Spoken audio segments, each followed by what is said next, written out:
campus, for those of you who don't know me. And just a quick background, my wife and I have been coming here for about, I think 6 years, maybe a little bit more. I have two daughters. Emerson is 5 years old, and Parker is 3, and they're a blessing. But tonight, I was asked to share a little bit of my story and to play this song, and it's been kind of a fun day. I started the day up in a villa at an elementary school of a friend. She's a teacher there, and I came in and addressed Respect with 300 students, and it was crazy. It was so fun. And then I got to do this tonight. So it's been a speaking kind of day, and the Lord has just blessed me with these opportunities. So thankful to be here tonight, thankful to share my story, and it goes back about a decade ago. I was in high school, as a sophomore in high school, when I started to experiment with drugs and alcohol, and it started pretty light, like any teenage kid who had some peer pressure, and I definitely had some peer pressure. I wasn't the most popular kid in school. I was quite a late bloomer, and grew up very conservative in the Apostolic Church. And so I was very sheltered. So by the time I hit high school, I was seeking out, what does this mean? And what does that mean? And what does this do? And over the next 4 years, it went from, marijuana and alcohol to some prescription medications and some heavier stuff even after that. And I'll fast forward through those 4 years to April of 2010. I was leaving, playing some rec basketball with two of my friends. One was in my grade, and his younger brother, who was in middle school at the time, was with us. And we were under the influence during the game, and then we left, and I was driving, and I knew I shouldn't have been. And I pull out of the parking lot, and I immediately, upon turning the corner, hit a curb, and it blew out my tire. That was my first sign. That was the first warning. Changed the tire. I was upset. I was supposed to go and pick up my brother. I was under the influence, so that wouldn't have been a good situation. The Lord knew. I believe the Lord had his hand on my life before I ever gave it over to him. But anyway, changed the tire. Kept driving. We get about halfway to my friend's house, and I start to kind of nod off and start going left of center, and all of a sudden my buddy screams my name, and I wake up and pull the wheel to the right, and my mirror and the oncoming car's mirror hit and knocked my mirror off of my car. That was my second warning. I wish I could tell you, that's how the night ended and I went home and things were... No, that was only my second warning. Dropped them off, fully knowing that a head-on collision would have killed the three of us. And I was beginning to sober up, but still was starting to nod off again. I was less than a mile from my house, and I start to nod off and go right of center into the shoulder, and just before from me to the podium is how deep the ditch was, and the bank was here with a huge metal tile. Just before I hit that, I made it a little bit further and ran my car up onto a knee-high, maybe a little bit shorter boulder, which prevented me from a tree and a telephone pole. I would have hit one of them. The squad came. I was 100% fine, not a scratch, not a bump. And my dad was, again, less than a mile from the house. My dad came out of the driveway and came over to where I was, and he said, "Mitch, there's someone watching over you." And it took a week yet of more bad decisions to realize that I needed to make a change in my life. And it wasn't more than a week later when the Holy Spirit finally poured out in my life, and I surrendered my life to Jesus Christ. And all of that was only the beginning of just an amazing last 9 years. When I found the Lord,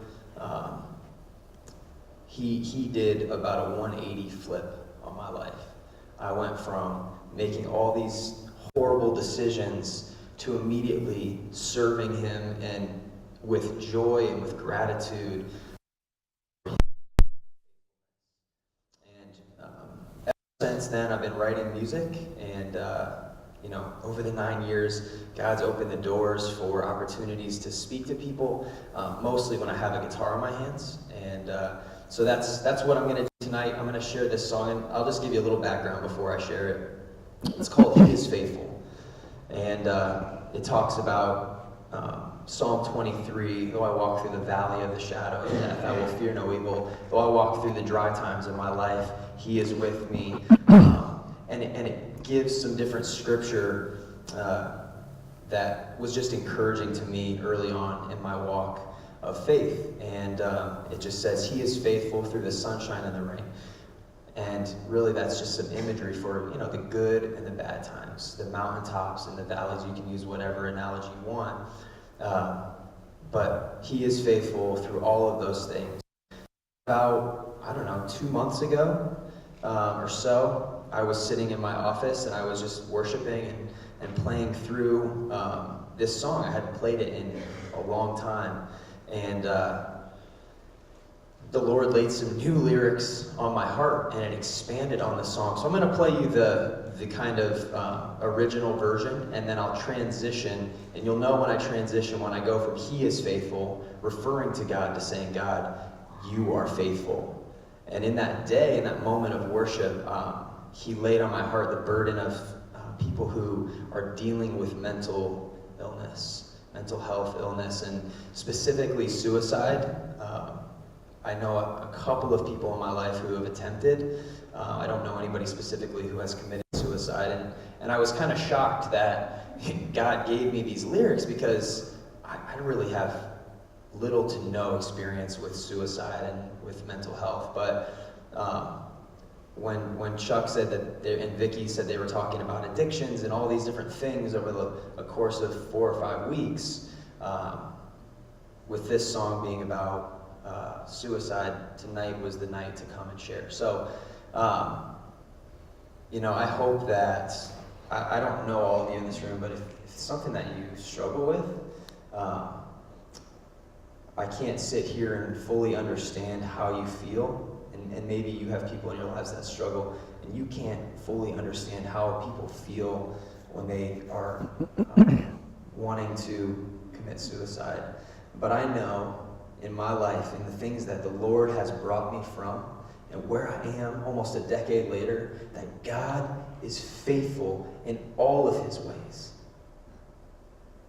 In every life, He cares about each one of us. And my role as a worship leader, or pastor, whatever you call me, is to share that love and share that faithfulness of Jesus Christ and what He is able to do, the power that He has to change our lives. So I hope you guys are encouraged by this song and the rest of this evening, and thank you guys for having me tonight.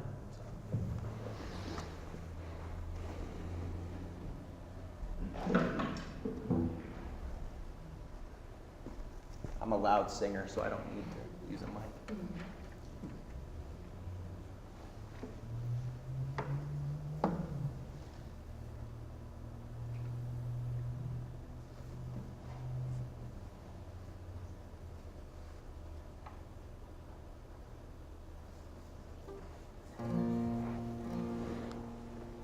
Father God, we come before you tonight and we just remember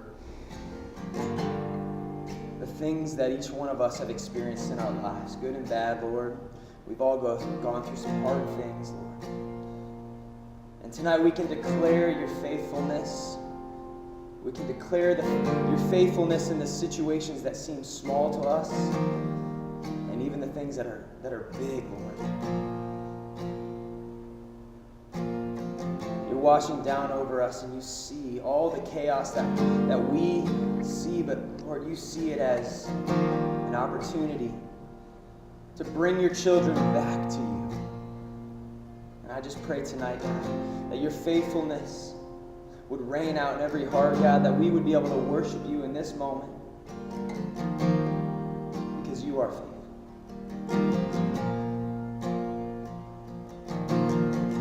Though I walk through the valley of the shadow of death, I will fear no evil, for he is with me every step.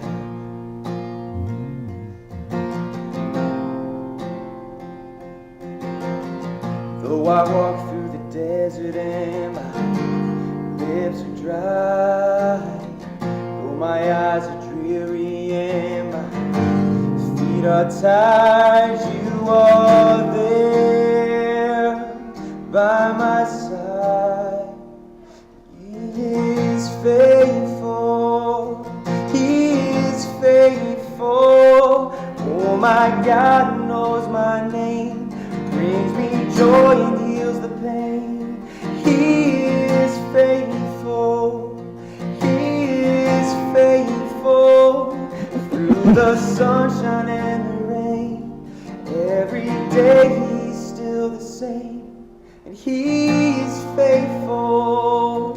Oh, he is faithful.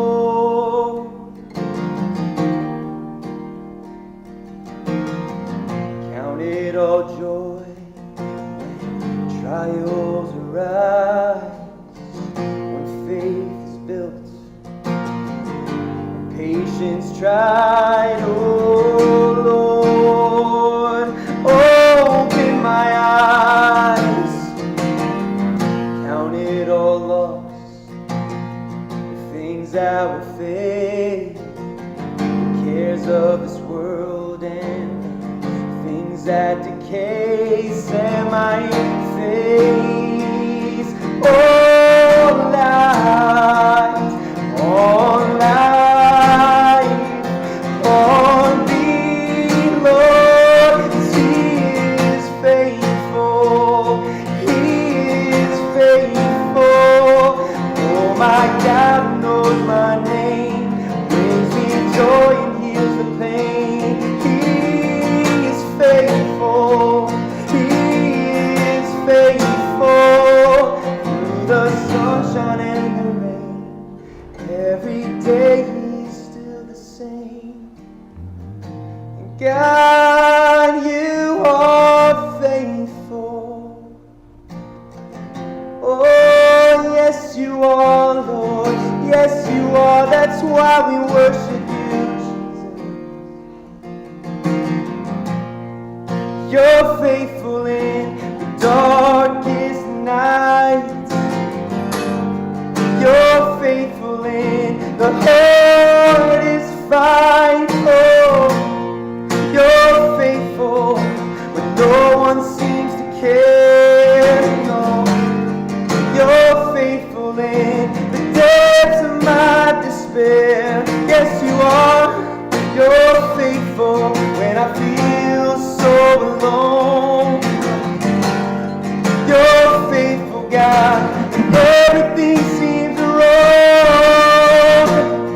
You're faithful, God, when the pain is just too much, when it seems like it'd be easier to just give up. Oh, you're faithful, God, when I'm standing on the edge. Oh, you're faithful, God, when I wish my life would end. But I won't give up, I won't give up just yet, 'cause your faithfulness is better than my death. You are faithful, you're faithful, God. Oh, yes you are. We declare, sing it with me, you are faithful, you are faithful. Oh, oh, thank you for this night once again. I pray that we would all leave encouraged of the reminder of your faithfulness in our lives, God. That even when we're standing on the edge and when we're contemplating that step,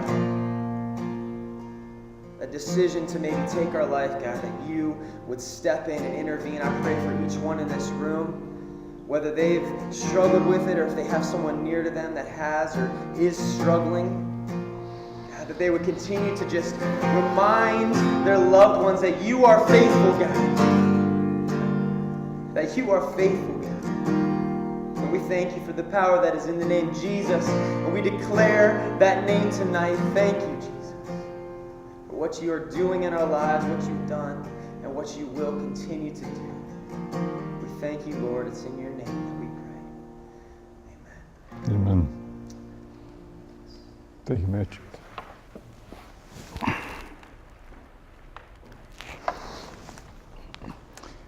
He is faithful. Do we believe that?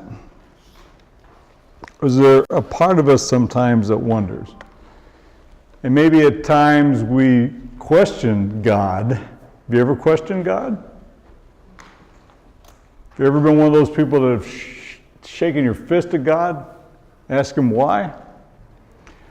Do you think God is put off by your anger? Intimidated by your little fist? Do you think he's stunned by your broken heart? Do you think he's surprised by your grief? We have a God who's faithful and does what? He embraces that. He says, don't forbid the children to come unto me. Unless you become as a child, you'll not enter the kingdom of heaven.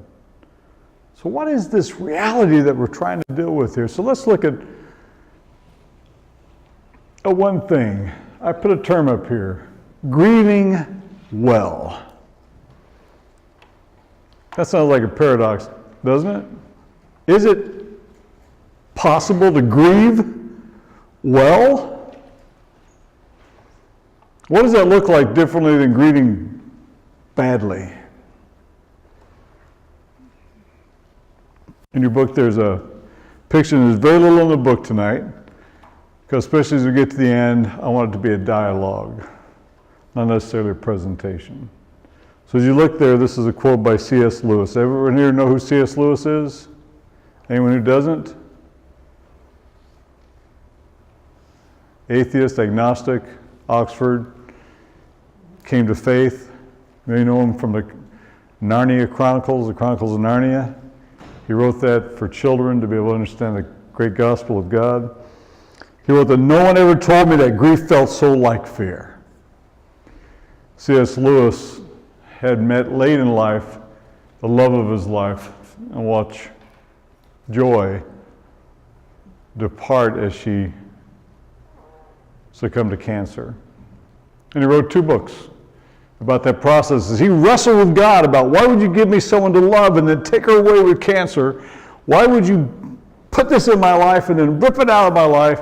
And he wrote a book called A Grief Observed.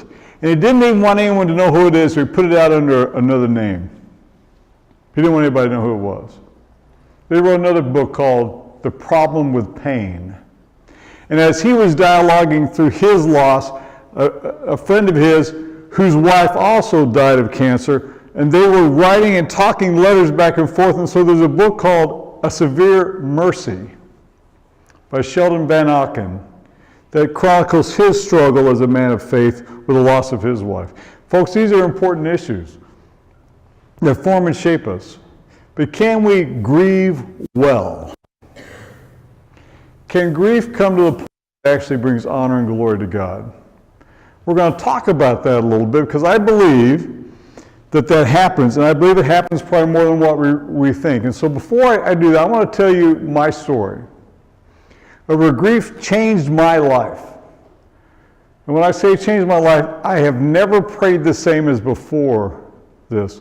I used to be a prayer warrior on my knees, and I came to a point that after this grief, I really have been, okay, Lord, it's in your hands. There's really no power or control I have. I'm just going to give it to you.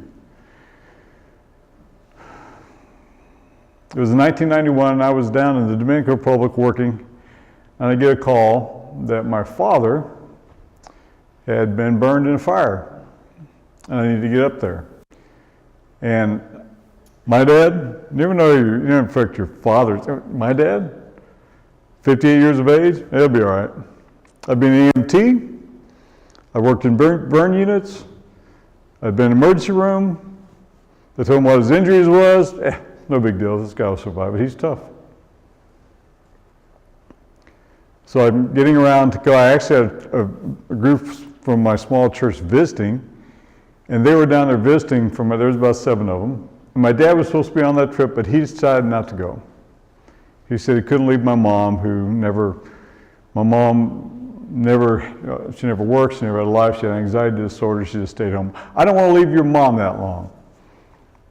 So he did not come down with his church to see his son. But down on the corner, where we first moved into a little town in New Burnside, Illinois, was a small house. And in the house, when we first moved in there, it didn't have any running water. It had a hand pump in the kitchen. Didn't have any bathrooms. We had an outhouse on the creek. And we didn't have any heat, so we had to get up in the middle of the winter and build a fire and a fireplace. And Dad would get the fire going and say, "Okay, you can get out of bed." We had 7 or 8 layers of, we had a little pot in a certain room that you used in the middle of the night. And that house was always important to me.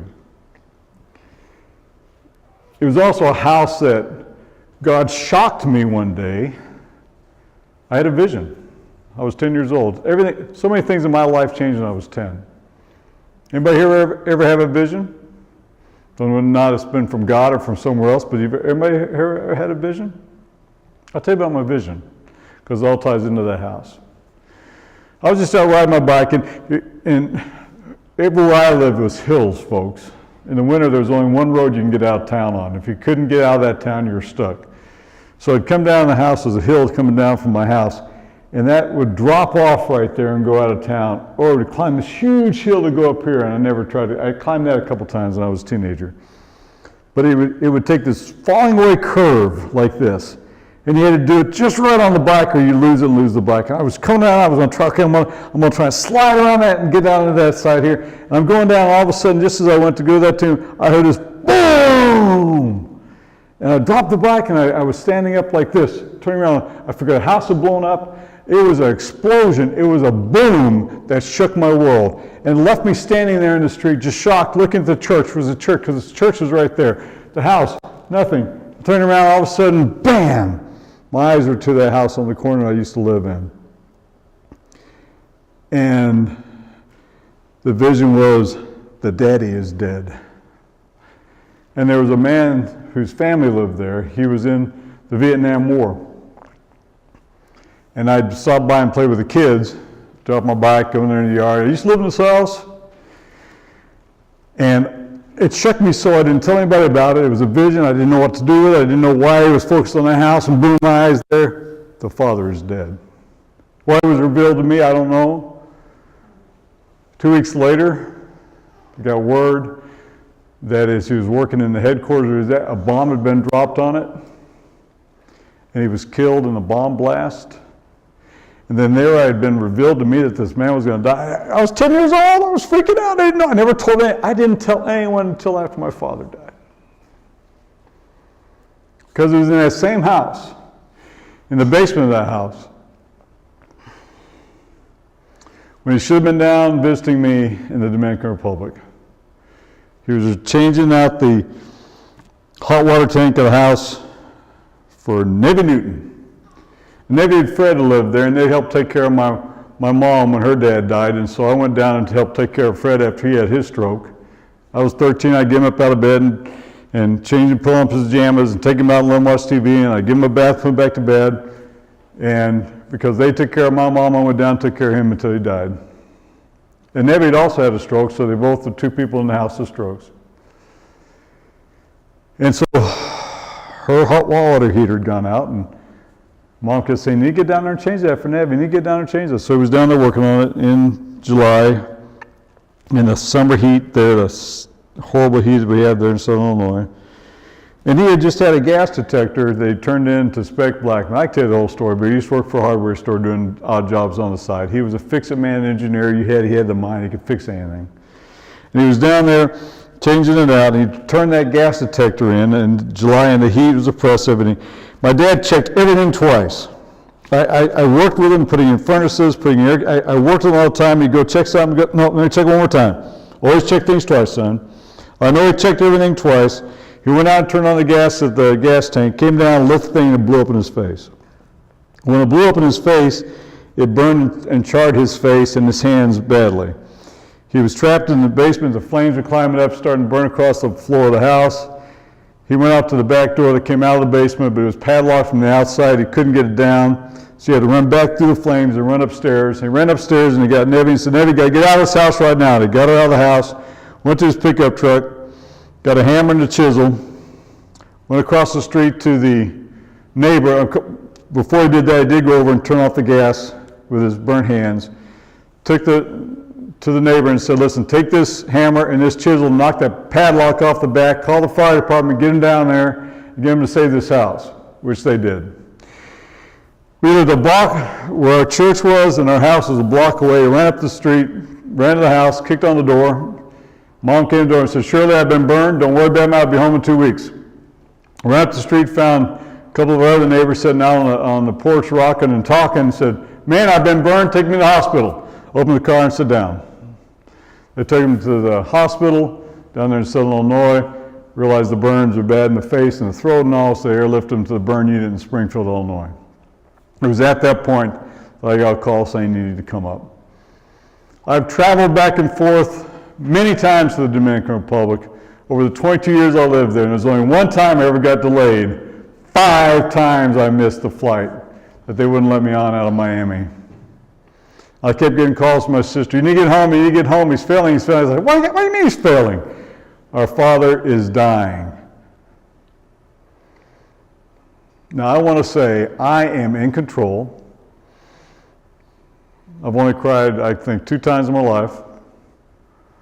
One was when I saw my father turn away from the grave, from the casket of his father after his dad died. I saw my father crying at age 13, I started crying. Other was in my 30s. When I sat there in that airport and I realized, I tried to get American Airlines. Get me on this plane, my father's in crisis. That plane left, last plane left. So finally I got in there, I missed my flight to Springfield. Whole one of those messages you don't need to have in the midst of a crisis. But I want you to know, when I finally got on the plane, you ever cry from the depths of your soul, folks? I was on that plane, that 2.5-hour flight, crying at that level on the plane, to where the family I had to sit beside had to put up with me. And I don't cry like that. I was crying from the depths of my soul. They stood up and said, "This man's father's dying. He's going to be there with him at the hospital. Please understand." I'm wailing. I've never done that before, I've never done since. But there's times that grief will touch you so deep. Matter of fact, it's so powerful that there are 2 words in the story of Lazarus where it says that Jesus was so deeply moved, he did what? He wept. So there's something about grief that will take us down to that place. So all of our barriers, all these things we try to build up and pretend as if they're not important, they are torn down, and the real heart comes out, and God touches us at that time. Don't you believe that? I bawled on that plane. Finally got to the hospital, and Dad was intubated, couldn't talk to me. I've been praying, just give me one more chance, just one more opportunity, God. Just, Lord, I've been serving you all my life. Just give me one opportunity just to talk to God, him one more time, God, please. Never got that opportunity. My dad, before I left the Dominican Republic, I had called him. He said, "Oh, come home, son. I'll be all right." I said, "Dad, I used to do burns. When you get out of the hospital, I'll come out and I'll change all your stuff for you. I'll take care of it." So when I got there, he woke up one time. And I tell you, I know my dad. He was intubated. He couldn't say anything. He was furious that I was there. How dare I? But I also think it also made him realize just how important the situation was. And folks, I want to tell you that there are 3 people in the burn unit in Springfield, Illinois. The least burned was my father. He's burned 31% of his body. The second was a toddler, 18-month or 2-year-old, burned 32% of his body. Reached up on the stove, teenager was babysitting, put his head down on the table, pulled it, burned down here, 32% burn on the toddler, 2-year-old. The third person, 88%, third-degree burns, industrial accident. Guess which one lived? The burned 88% of the body one. I was standing outside the burn unit talking to the father, trying to comfort and just give some. He says, no, things are going really well. Matter of fact, the doctor's in there right now discharging him. As the doctor was sitting there writing a discharge summary, the child was laying there with dressings all on the bed, playing with a toy. As he's releasing the child, he heard a gasp, and the child fell back dead. We heard cardiac code. I saw that's probably my dad. They go running in there. Turned out it was his child. I was stunned. And then we were staying, a friend brought a camper, and we were staying in the camper, and that one time I heard the knock. The nurse came in and said, the rhythm of your father's heart has changed, and we know that he's going to die. You need to come up and say your goodbyes. So we went up there, my 2 sisters and myself, and our mother and mom said, I want to go in and say my goodbyes myself. So my mom went in. She didn't want anybody in there with her. Now my dad had been in the unit, which is a large glass wall, basically, and he'd been over here to the left side of the nurses' station where all the doctors and nurses were. And when they brought him back from his dialysis, for whatever reason, they put him straight ahead. So my mom went in there and she said her goodbyes, and I went in with my sisters. And we gathered around and we just sang Amazing Grace, his favorite song. Because I remember seeing my father cry another time, was when he was leading and singing at church, and he sang Amazing Grace, and tears flowed down his cheeks. And I stood up there in that little service, and I said, there's a God in heaven. My father's crying up there. And as we gathered around, we just kind of loved him and sang him into heaven. I said, Dad, it's okay, you can go. The Lord's building mansions. He needs somebody like you up there. He's taking you home. It's okay. And folks, we just loved him into heaven. Right into the arms of Jesus.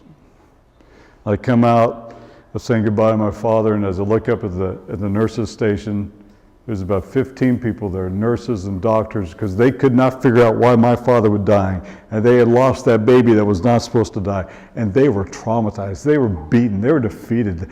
They were broken. They were apologizing to us. We don't know what's going on. We don't know why they're dying. As I looked up and looked at the nurses' station, they're all weeping. The doctors are crying, the nurses are crying, and they're weeping, and we're not. I'm going to run around behind and put my arm around a couple. I said, well, why are y'all crying? This is what they said.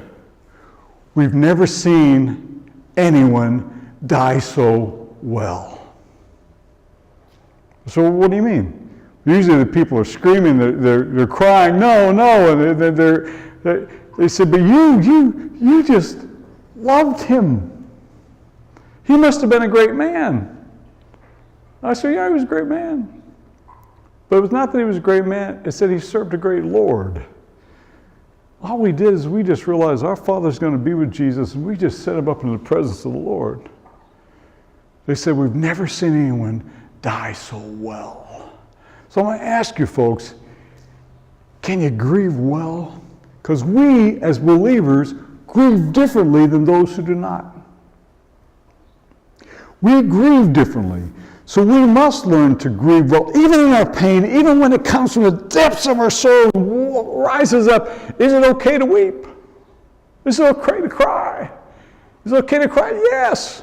Jesus did that. He was so moved by Mary and Martha that Jesus wept.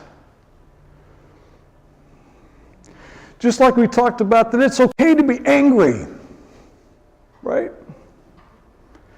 It's okay to weep.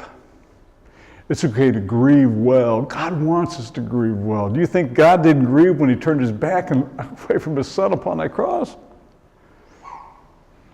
Do you think Jesus didn't grieve when he was hanging on that cross? We as believers have the opportunity to show non-believers what it means to grieve well. That this world is not our home. just a passing through. Our treasures are laid up somewhere beyond the blue. Angels beckon me. Know that song? So let's look at this. What does it mean then to grieve well? Is this possible?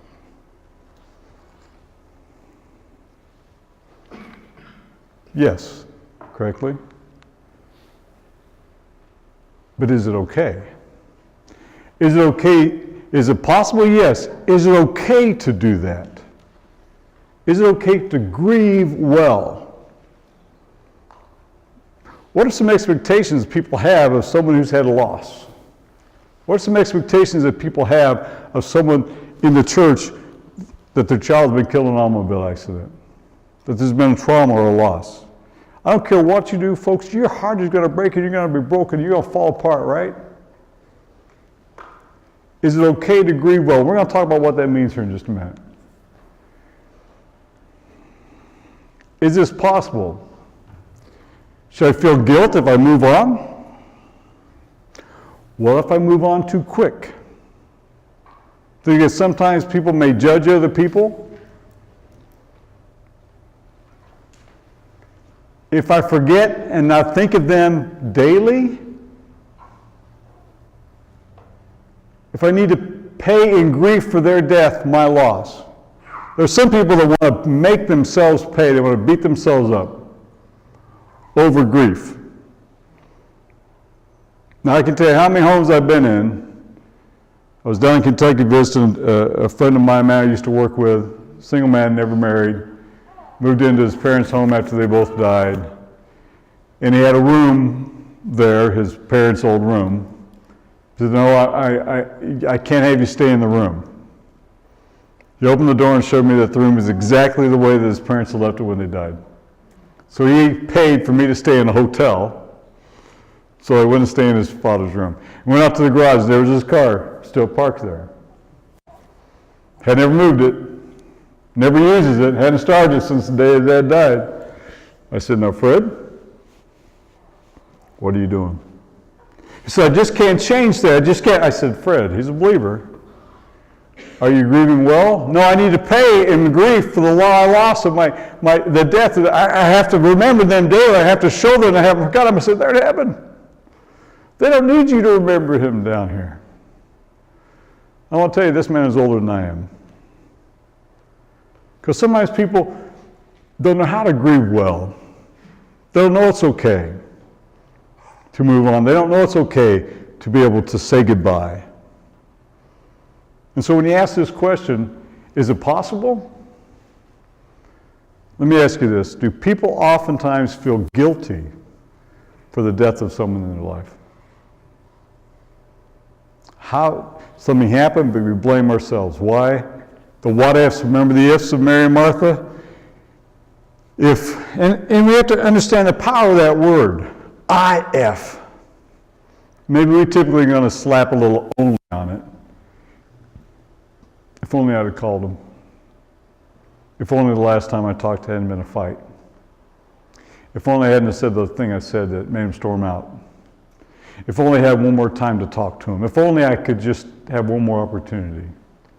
We begin to live by regrets. We begin to live by the if-onlys of our lives. It imprisons us. We know that Jesus said to what to Mary and Martha, do you believe? Yes, Lord, I believe that he's going to return in the resurrection. I am the resurrection. I am the life. Take me to him. So is it possible to grieve well?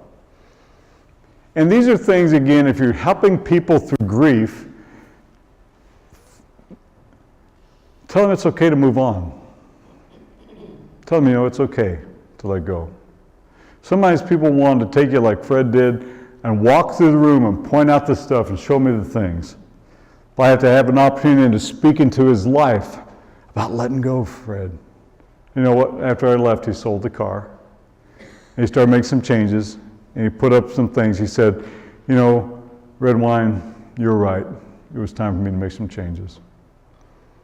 Sometimes people need permission to change. In the Dominican Republic, where I spent many years, they have a different way of dealing with death down there than what we do. Typically there's no embalming, and so if someone were to die, they have a casket. The casket typically has a window looking right down on the face, and they'll tie up the jaw and close the eyes, and they'll have the person laying there, and they'll put them in the living room of the home. It's very typical that they'll put a tarp up, they'll kind of close the street, put chairs out, get some coffee, rice and beans, make sure they feed everybody when they come. But the people will go to the house in the first 24 hours, because they will bury them within 24 hours every time. And you'll go in, and you will sit there and or sit outside. But every time that you go into the house, the family are back in a bedroom, and they're typically wailing. They're to wail. And you hear them as you come up that this is a house of wailing, and we'll go in, and you always go in and you love them and just hug on them and just tell them we're so sorry and everything else. And I would go, and what I did typically as a believer down there is I would go and I would bow on my knees at that casket, and I put my hand on the casket and I would pray. Then I would go into that family and I'd pray for them. Typically not done down there. But they don't fear death. They grieve. They grieve well. They allow, they wail, they'll cry, they let it out, they let everyone know.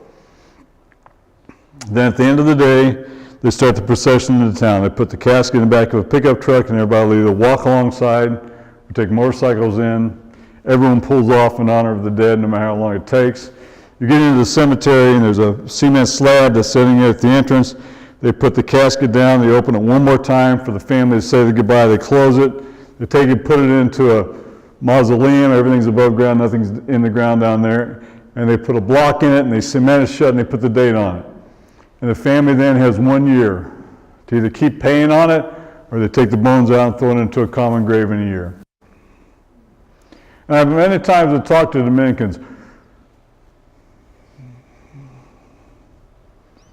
Why don't you seem to fear death?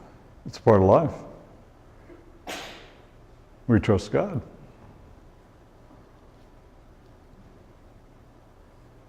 We all will die.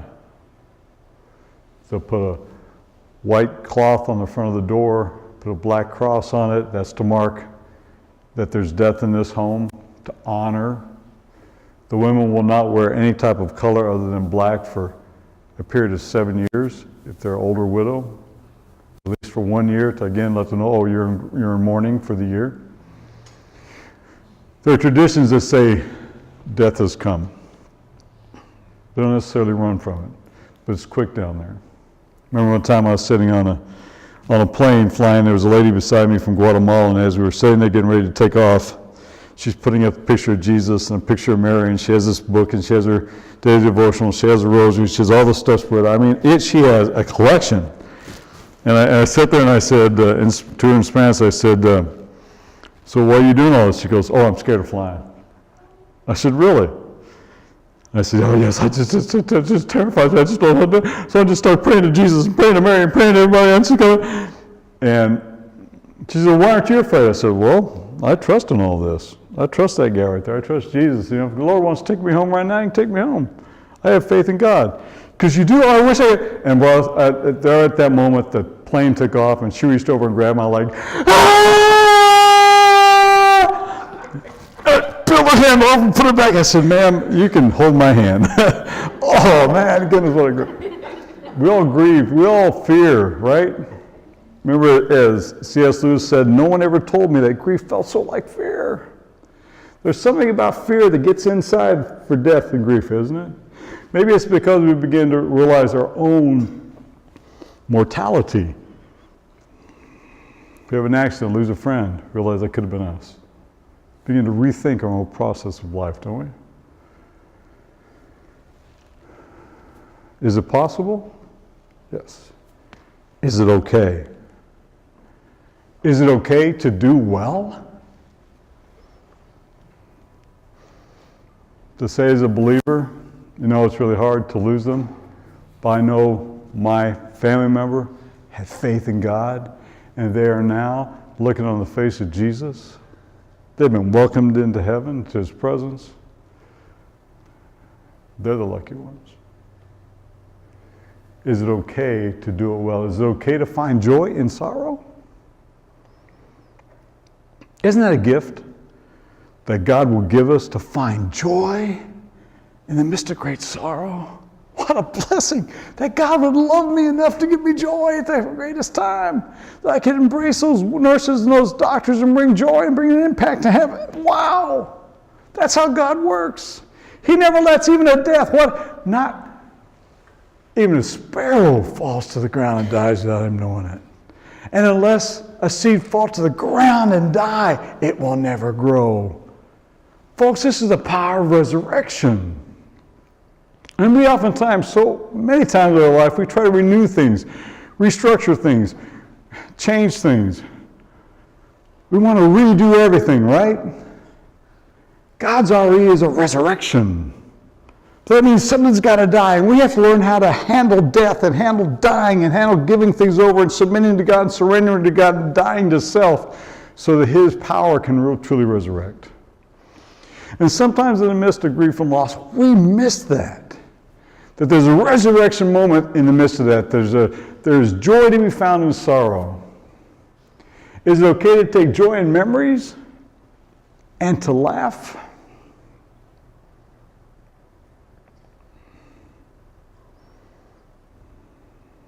Is it okay to laugh at a time of loss?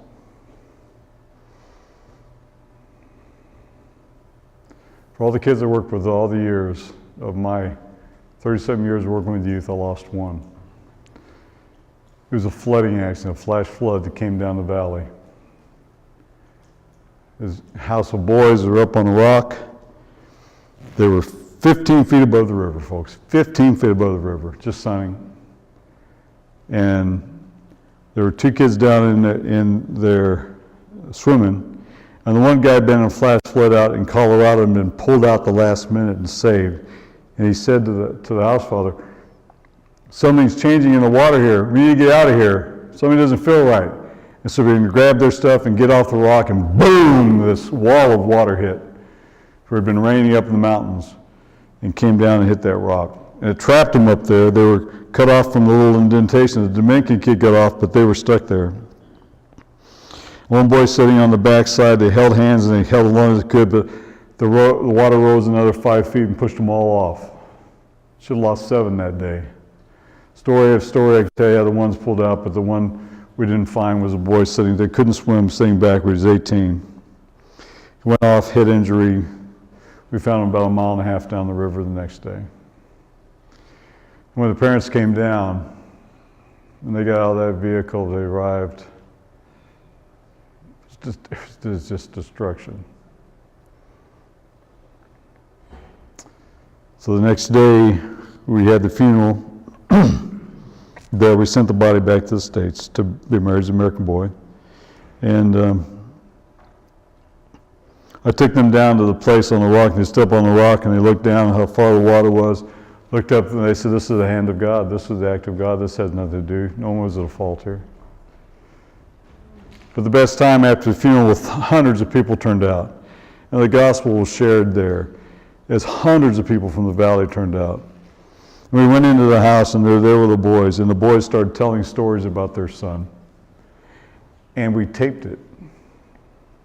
And the laughter that was around that table, because that boy had come to the Lord at our last retreat and had written a letter to the speaker of that retreat. And that speaker at that retreat traveled all over the world, speaking to crowds of up to 8,000 to 10,000 people, and read that letter from that boy that he'd gotten 2 weeks before the boy died. How the boy was witnessing to the guys in his house. And the family took home a cassette tape of the laughter of those stories of those boys. I want to tell you that one of the greatest tragedies in my life, the greatest tragedy in my life, was transformed to goodness by the goodness of God. Dwight Robertson, who's from Marion, Indiana, has taken that story throughout the world and has it in his book. because he said he had more powerful impact of the life of one boy that died in a river in the Dominican Republic than any story he's ever told. It's okay to take joy in memories, to laugh. But is it also okay just to simply get angry and be honest? You left me. You shouldn't have died. Well, we talk about being angry. Is it okay to be angry? Is it sometimes even okay to be angry at someone that died? Yes. Why? Because folks, we're talking about being honest and real with their emotions. And sometimes that level of intimate anger is going to come between a spouse who has died and a spouse that's still living. She's going to talk to him or he's going to talk to her and say, you was wrong, you should have left me first. I was supposed to die first. This isn't right. Oh, it's an honoring time before God to be away from that. Just let them have that time. You believe God honors that? You believe it's okay to get angry and honest? Yes. Because each of us have to make peace with loss. Each of us have to make peace with grief. Get mad. Laugh a little. Isn't it amazing? I just said that. Get mad and laugh a little. That's the paradox. So grief and loss will be devastating. It will be a shock. But God has a way of resurrecting. Amen? Even in the midst of great loss. We all want sometimes those moments to have impact and power for the kingdom of God. And I've seen it hundreds of times. I was called up. I left the Dominican Republic. A young man was in the Army, and he was driving back onto the Army base. He's 19 years of age. He wanted to be a Marine. Couldn't get in the Marine. They didn't take him, so he went into the Army. He just wanted to go serve. And he was talking to his girlfriend, hung up the phone, talked to his mom, hung up the phone. He was coming back into the base and suddenly ran off the road, crossed the median, hit a tree, and went over into a river and flipped his car over. He just died, brain aneurysm, 19 years of age. And this boy had been a hellion. This boy had created all kinds of pain for his mother. This boy had just broken her heart many, many times. And this young man had never gotten his mother a Mother's Day gift. Never. So they called me and they said, would you come? I said, I'd be honored to. Flew out, myself and another man, flew up to Michigan here, went into the church. Pastor came up and said, would you speak? I'd be honored to. I went up and said a few words about sometimes there are Peters in the world. There's a couple of Judases out there too. There are men that just have that to them. They want to make things right, or they want to stand up and do things. And guess what? This guy was that kind of kid. He had a little bit of Judas and Peter in him. I talked about that, but we were all blown away when Mom said, I have something to say. She stood up there in front of the church. She said, because her son died in May, just before Mother's Day. She said, the day after my son was killed, in the mail I got this envelope. And in the envelope was a mother's cross or mother's heart that is known in the military. My son had bought this for me and mailed it the day before he died.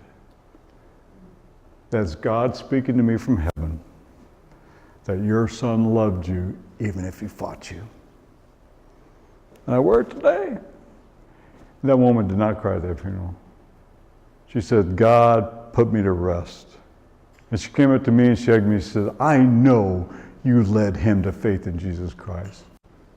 I know he knew because he was with you and your people, and the other man that was there was his house father.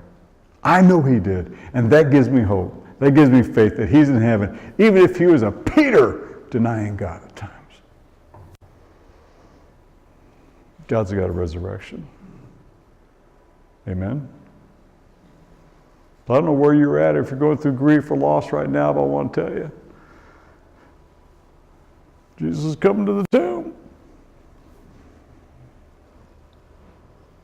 He's saying, Lazarus. Remember what I talked about last week? I just may say I just want to stay in there. I want to tell you a true story. I was in a counseling session just today with a young lady who's so imprisoned she can't tell about the pain. She can't tell her own parents about pain in her life. And she rather destroy herself. And I said to her, "Did you ever hear the story of Lazarus in the Bible?" She goes, "Well, I used to hear some Bible stories. Is that the guy who had leprosy?" "Well, no, not that guy." "Is that the guy who climbed the tree?" "No, that was Zacchaeus." "Well, I don't know who he is." It was the guy that Jesus was in the town of Bethany, and he heard that his friend Lazarus was sick.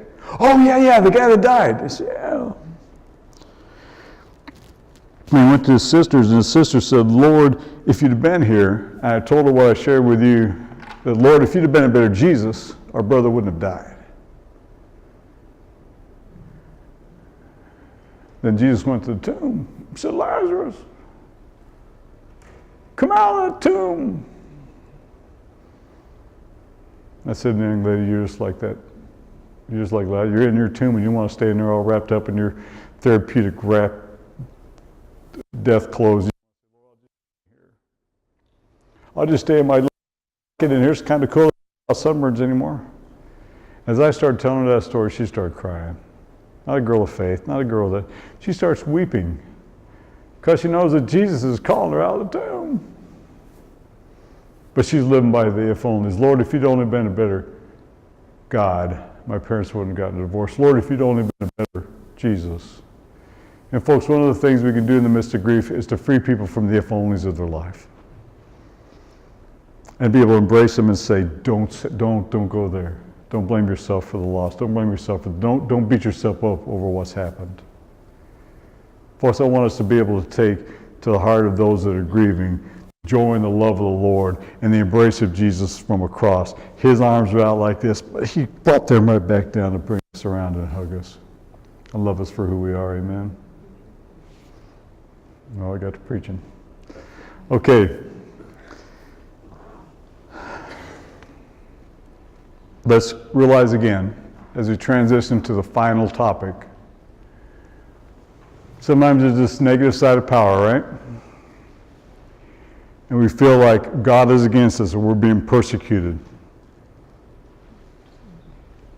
And we take this negative pain, and people tell us, well, I'll pass the time. It'll get better as time goes on, right? And we try to persevere. But it impacts our perspective, it impacts our reality, and we begin to doubt ourselves, we begin to doubt God, we begin to doubt what we've known. And where did those doubts come from? There is this devil walking around, roaring lion. The devil wants you to believe that God has abandoned you in your loss. He wants you to believe God doesn't care that you've lost somebody. He wants you to believe, he wants to mess with your mind, so mess with your reality, that you just want to do what? Not persevere, but give up. Hinges on our pain, because we feel like God's against us and we should quit. And when you have those two things in your negative pain, that's when we have to deal with our last topic. Do you see it up there? Oh, there it is. Why do I have it up over like that for?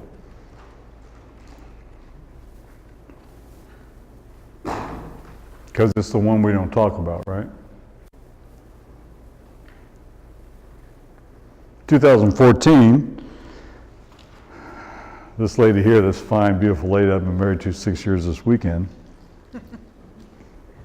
was a suicide trainer at IPFW. And one of the things is they talk about suicide, they want to have like a real therapist around. So she said, "Can I have my husband come?" So I got to go into IPFW while she did the training, and I really talked about the heart of suicide. And the people were like, "Well, you know, I don't know anybody committed suicide. Well, yeah, this is why we're having to do this training." I said to them, I said, "Do you guys realize that 5 years ago, a professor committed suicide here at this university?" "No, what? I didn't know that." "Do you realize Then this year, 2014, 3 students have committed suicide from your school? No, what? None of them on campus, always off campus. Then in 2015, the year after we did the suicide training, 7 kids killed themselves from IPFW. What? How many of y'all live here? How many of y'all know that? Why is it that we don't talk about this, right? We don't communicate about that. I could give you all kinds of statistics. You want statistics, you can go to SAMHSA, you can go to, they're all over the internet. 18 to 24, highest rate of suicide. What's the number 2 group? What's the second highest rate? And in the last 10 years, the fastest growing segment of the population to commit suicide? Elderly? They're third. You're looking at him. You're looking at him. 55 to 65. Men.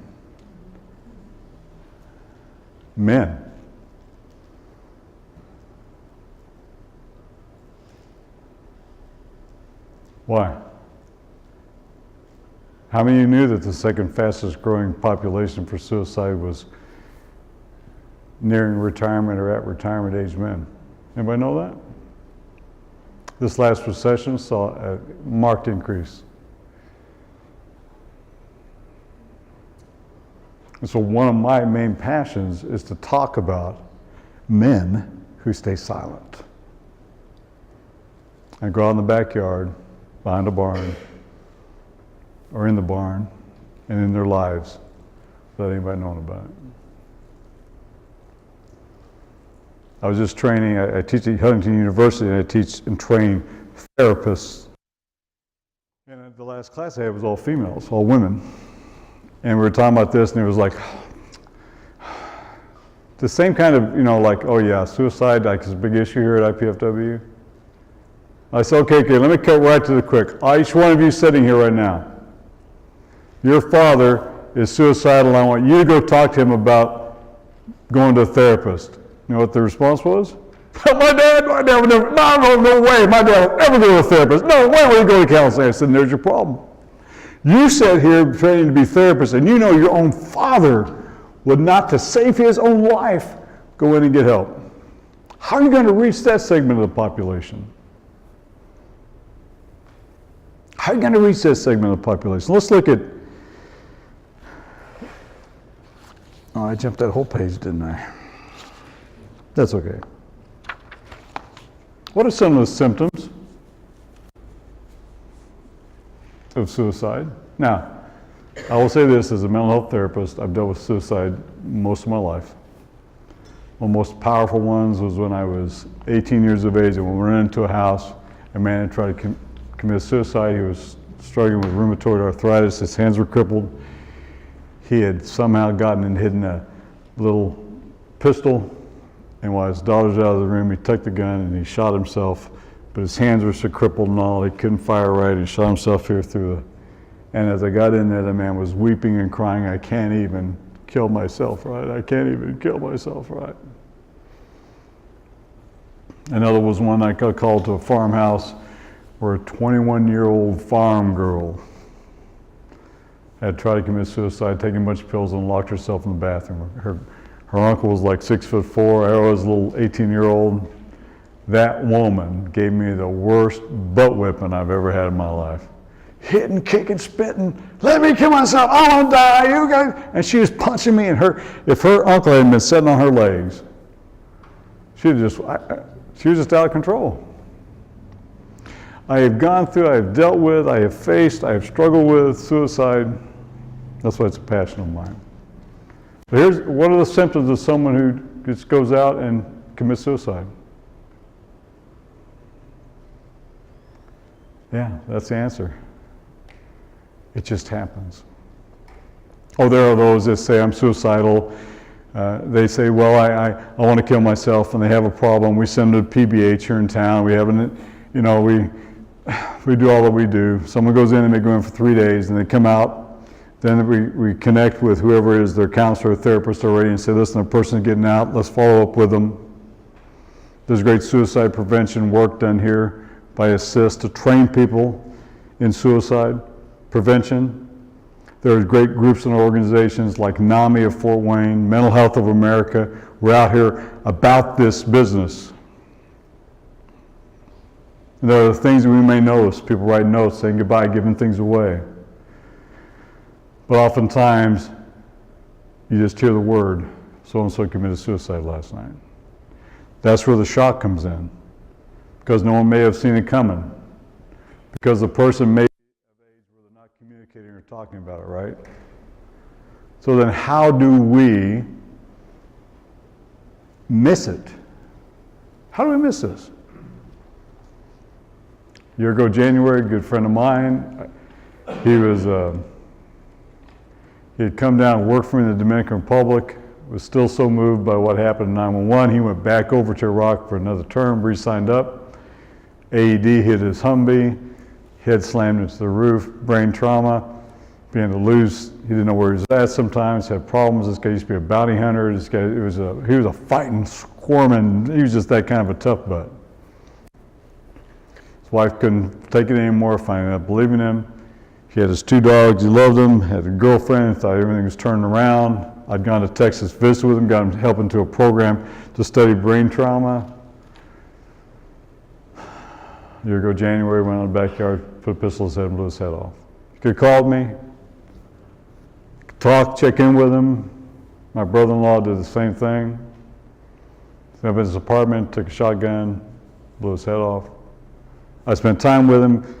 He was in a program, got the help, some help he needed. Last time I saw him, I thought he was doing great. God's really got a hold of him, killed himself. Sometimes we can't see it coming. But what if we do? What if we think, I wonder if, so sometimes we understand depression, right? We know when somebody's down, they may talk about it.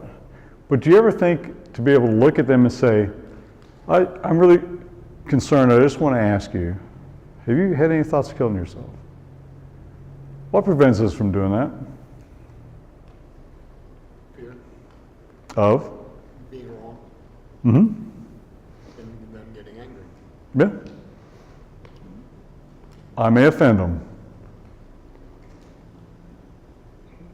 Or you may give them an idea. Nah, that's not typically true. I wouldn't say that's actually accurate. That if you bring it up, that's going to give them an idea to do it. No, I don't mean that. I mean that might be the fear behind keeping it. Oh. Somebody who doesn't know, they may say, maybe I don't want to ask that. Oh, I see what you're Maybe saying. I might give them the idea to do that, and that's not where Oh, okay. When we did the training at IPFW, and I used to be in drama and theater, and I did all kinds of, I said, I'm going to act suicidal. I made it bigger than what it was. And I said, all I want you to do is ask me, are you thinking about killing yourself? And as I acted out, someone in a real crisis who may have, on the spur of a moment, hurt himself or killed himself without even planning to do it, right? I was just being that. They still could not, when I told them to do it, still say, are you thinking about killing yourself? I had them practice with each other.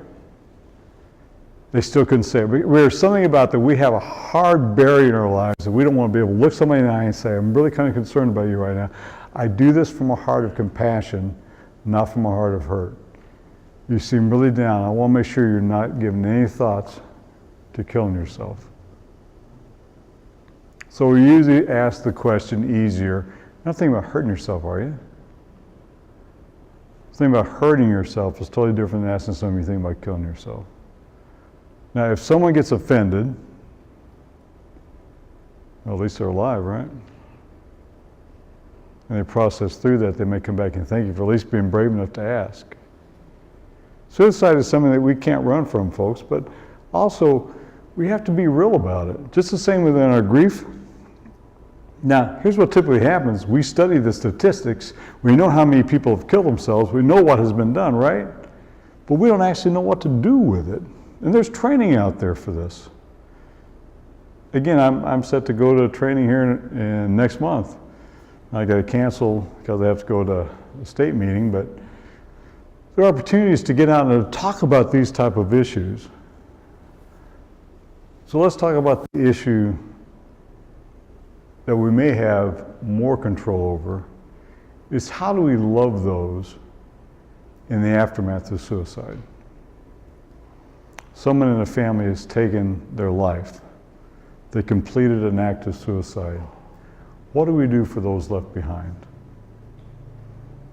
How do we take them through the grief process? Any comments?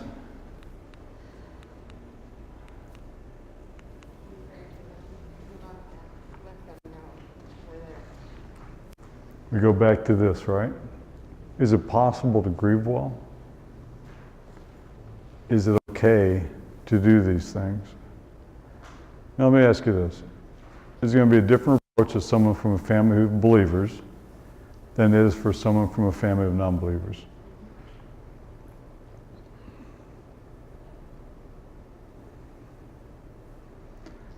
How then do we approach this? You remember, oh, that's not right, wrong direction.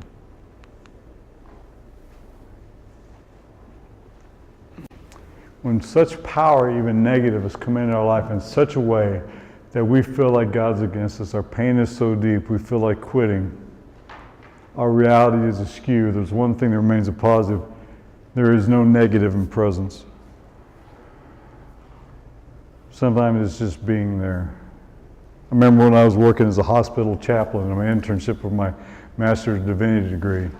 I was able to work as a hospital chaplain. There was a young 26-year-old woman in there dying of cancer. And it was liver. They'd have to come in and drain the abdomen. And her husband was there and he didn't know what to say and I didn't know what to say. Sometimes I would go in there as a young chaplain, I'd just hold her hand. I'd just hold her hand. I would just be there. Maybe take a rag and cool her brow. There were no words I could say, but the presence. And after she passed away and the husband found me and said, I just want to thank you. You never said anything. It was just so good to know you were going to be there when I got off work and came, and thank you. Sometimes we underestimate the power of presence. There's so many people I wish I could have reached or been there or figured out that, yeah, they were going to commit suicide. Wish I'd have called, wish I'd done this. What? I can't change that now. But I can still pick up on the people that are left behind. So does anyone here know of someone that's committed suicide close to you? Let me ask you this.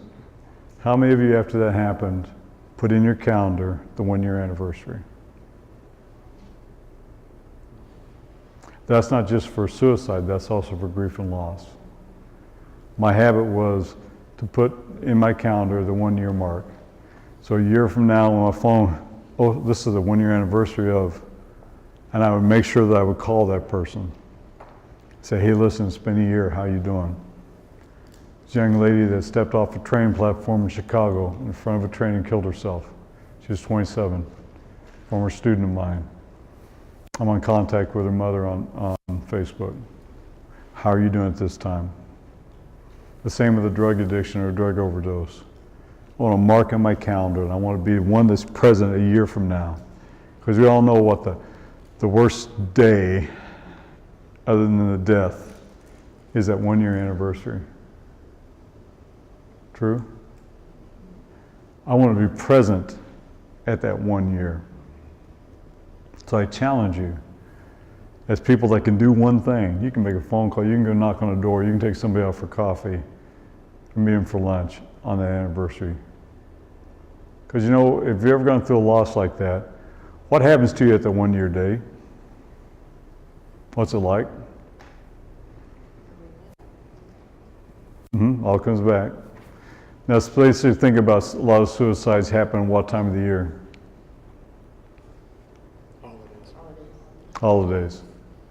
See a lot of suicides at holidays. So it's one of the hardest times for a family to go through. Maybe someone committed suicide or even died 2 weeks before Christmas. So what's going to be the hardest Christmas? That first one. What's going to be the next hardest Christmas is that second one.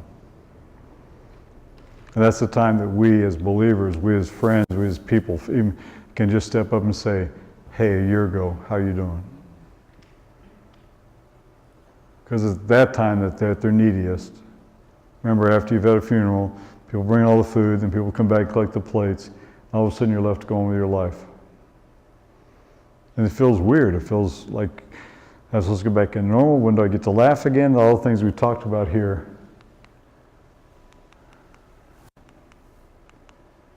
Is it okay? Should I feel guilty if I move on? Well, if I move on too quick? If I forget, don't think about them daily? And these are some, in this slide, these things are what I want you really thinking and processing about from a point of mental wellness and grieving well. Again, it's not about statistics, is it? It's not about numbers. I do a lot of training on reactive attachment disorder. People say, I always hear about the problem, but what are the solutions? So I'm talking to you about tonight here is more the solutions. Be present with people. Now, how much is it out of your comfort zone to be present with someone who's gone through a loss or a family member that's had a suicide? How comfortable are you being present and real there? I'm not just talking about showing up.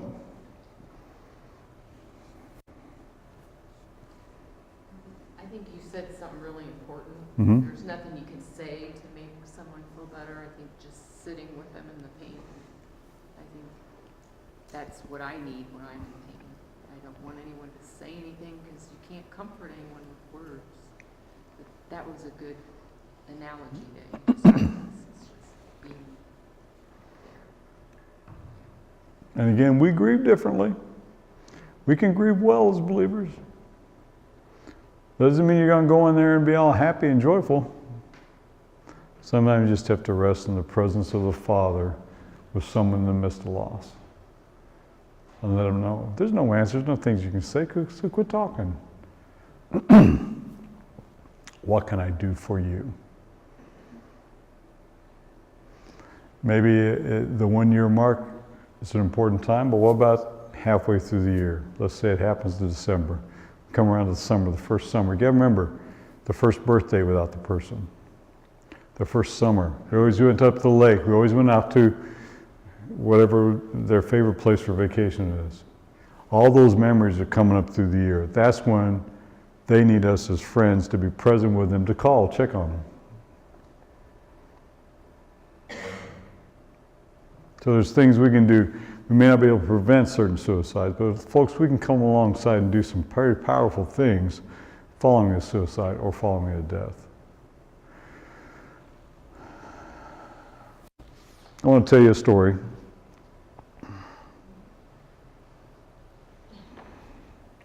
I was not a therapist, I was not anything. I worked in an emergency room, I worked in an ambulance, and through I told you about the little gal that was paralyzed. Did I tell you about her? Little girl that, I didn't tell you that one? Ooh, I didn't tell them that one? Oh, well, I got to tell you the story back over here, right? I was going to a church and part of the youth group. I was 19, working in an emergency room, going to the university to be a doctor. I wanted to save the world. You know how that is when you're young.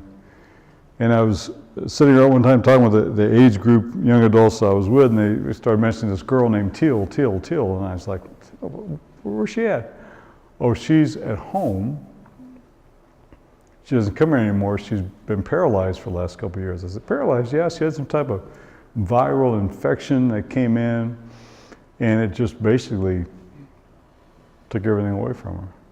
She used to be brilliant. She memorized scripture. She was a great pianist, and all of a sudden she's just laying there. She blinks her eyes, one for yes and two for no. Or reverse. I said, when's the last time you guys went and visited her? Oh, it's been more than a year. Yeah, man, a long time. I said, why weren't you guys going to see her? So I went to the pastor. I said, when's the last time you visited this family? Well, no, we hadn't. How many times do we have a crisis or trauma in church and all of a sudden we kind of forget about the person? I said, well, let's go, being the headstrong young man I was. So I got a gal and a guy that knew her well to take me to her house out in Southern Illinois, and went up to the door and knocked on the door. And the father came to the door and said, yes. And he recognized the other two, but he didn't know me. I said, sir, God's told me to come here and visit your daughter. God sent me here. I just want to come in. I just want to be with her. He said, I'm sorry, son, no. I was shocked. I mean, this is a God thing. God sent me here. I'm 19-year-old and bold. God sent me here to talk to you. I'm sorry, son, but I just can't let you in. I appreciate you coming out, and no thank you, and closed the door on me. We left, and I said, well, that was kind of a shocker. I figured he wanted somebody to come in, but it had been 2 years since they went from the church and visited him. God won't leave you alone with certain things, right? He won't leave you alone. 2 weeks later, God said, I told you to go see that girl. I said, God, you argue with God. God, Father, I'm going to disobey the Father. So shove him aside and run in there. What am I supposed to do? I told you to go see that girl. So I got in my car and I drove over there, knocked on the door, and he came. I didn't have the other two with me. I said, sir, I want to honor you as her father, but I'm here to honor my Father. And my God has told me to come visit your daughter. He sent me here. I don't know why. I don't know why he's put her on my heart, but God said to go visit your daughter. And the man's head dropped. He looked back up and he said, I really appreciate you obeying God, but you know how hard it's been to go through this and have her in here paralyzed and no one from the church come check on her for 2 years. I just can't. I appreciate it, but I just can't. I respect your serving God, but I got to say no. I said, sir, I respect that. I've honored God. I've known what God wanted me to do. Shook his hand. I turned and walked off in peace. About a month later, I come in from the hospital, worked 7 to 3 shift that day, and we were having some type of kumbaya meeting. Remember kumbaya, guys? Kumbaya, my Lord. Man, I sing that song so much in the 70s, I just can't get it out of my mouth anymore. It was one of those kumbaya and young adult teen things, and so I really wasn't going to go. I was still my wife, and the guy that had gone to me with her house come flying in, and jumped out and said, red wine, you got to come quick. I said, what is it? I said, she's coming to church tonight. I said, what? Yeah, she's coming to church. I said, what do you mean she's coming to church? I don't know, but she's coming to church. So I changed all my clothes, and I flew down there, and just as I got there, another car got there, and out steps this little gal. She's about 4 foot 2 inches tall, long blonde hair down past her knees, probably weighed 70, 80 pounds, very, very slowly getting out of the car, and I come running up to her, big old me. I said, are you Till Varner? She says, are you Phil Redwine? I said, yeah, how do you know? I said, I've been trying to get to see you. She goes, well, that's why I'm here. I wanted to come meet you. I said, what do you mean? She says, you don't realize it, but when God sent you to the door where you stood facing my Father, my bedroom was right there. I've laid there for 2 years, blinking my eyes, not able to communicate. When I heard that God had sent someone, God had sent you, and not only did you come once, you came twice. I determined I was going to get out of this bed, and I was going to go meet this guy that God had sent. I said, whoa, let's go to church. And we went in, I just walked in with her. I mean, she was really, this guy hadn't really been up for her. I mean, and she had an argument with her dad about it. I'm going to church. No, you're not. Yes, I am. I'm going to meet this guy. Called her friend up. Friend came and picked her up, brought her to church. So we go downstairs there, and we do the whole meeting, then we're going to close with communion. And it was, you get up, go take communion, then take it and go give it to a member. So I jumped right up, leader in the group, took communion, took it and went back to her. I gave her the bread and the cup. And she took it. And I wasn't thinking anything about it. But remember, she's been out of church and laying flat on her back for 2 years. Then she went up, because remember, she had a viral infection of some type that people were afraid they were going to get, and they didn't want to come to her house. So she took the broken body in the cup, and she had to go to that girl that had come with me, and she gave her, and she didn't think she was going to take it. She thought she didn't want it to be unclean in her hands. But she took it because we weren't afraid. And then we put our arms around each other and we did the kumbaya swing, you know that.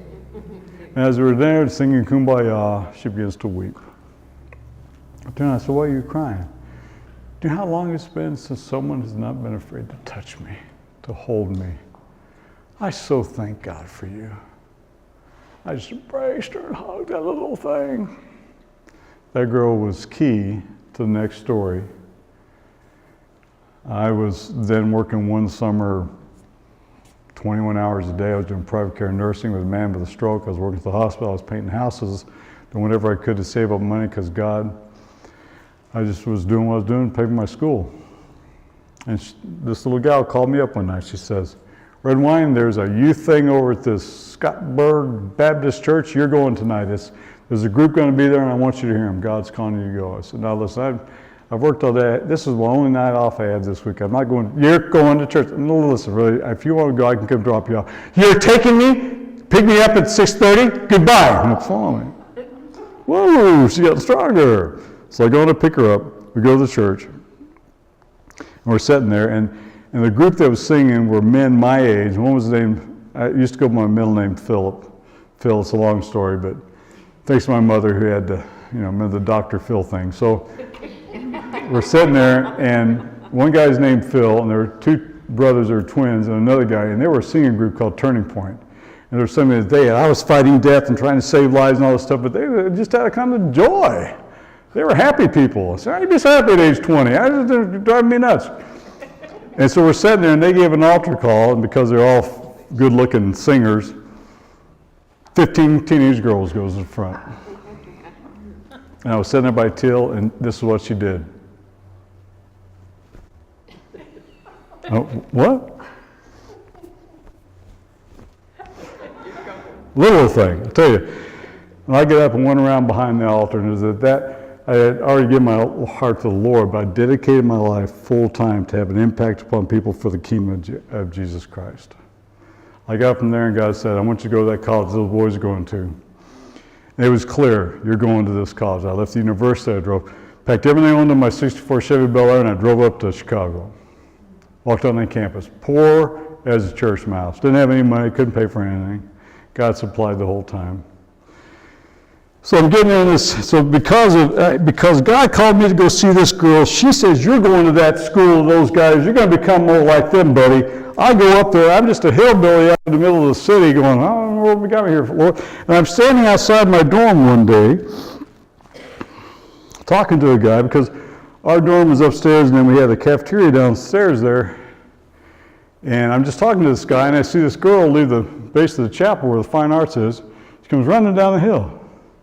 She runs across the little bridge up into what's called Volkman Hall on the second floor. I go, well, that's kind of different.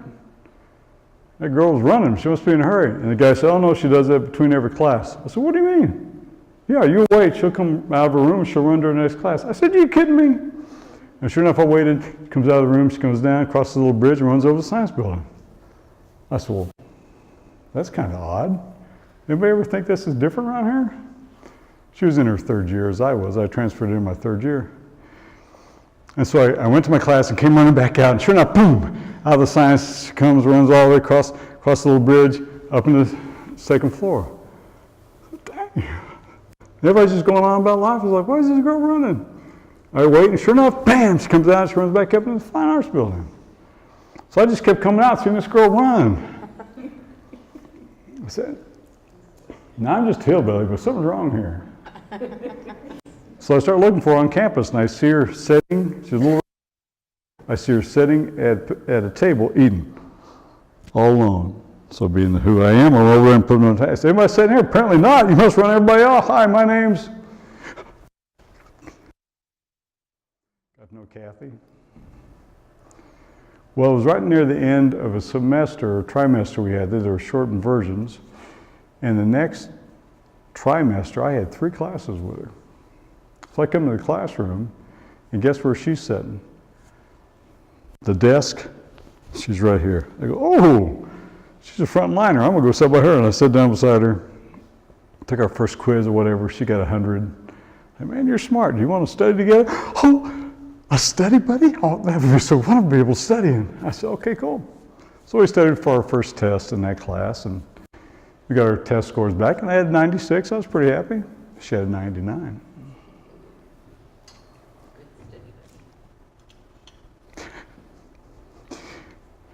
I said, hey, listen, we can go now. No, I've got to talk to the professor. He made a mistake on his test. She said, you can go ahead and leave. I said, oh, no, I'm not leaving. She gets up, she goes up to the desk. She's on this side of the desk. She's right in front of my desk. She says, sir, I hate to tell you this, but you have a problem with your test. You have an incorrect answer. She says, what? I think, no, sir, if you'll turn to page 135, there are 3 columns there. On the 3rd column on the right, 4th paragraph down, the 3rd sentence in that paragraph says this. Dun, dun, dun, dun, dun, dun, dun, dun, dun. We're both turning our textbooks. He goes, oh, you're right. I made a mistake. Changes it to 100. She comes back. She collapses in her desk.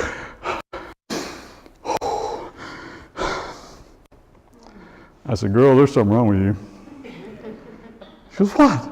I just really want to get good grades. I said, no. How did you know what page, what column, what paragraph, and what the line said? She said, well, I just study a lot. No, that's not studying. How did you do that? She says, I memorized my textbooks.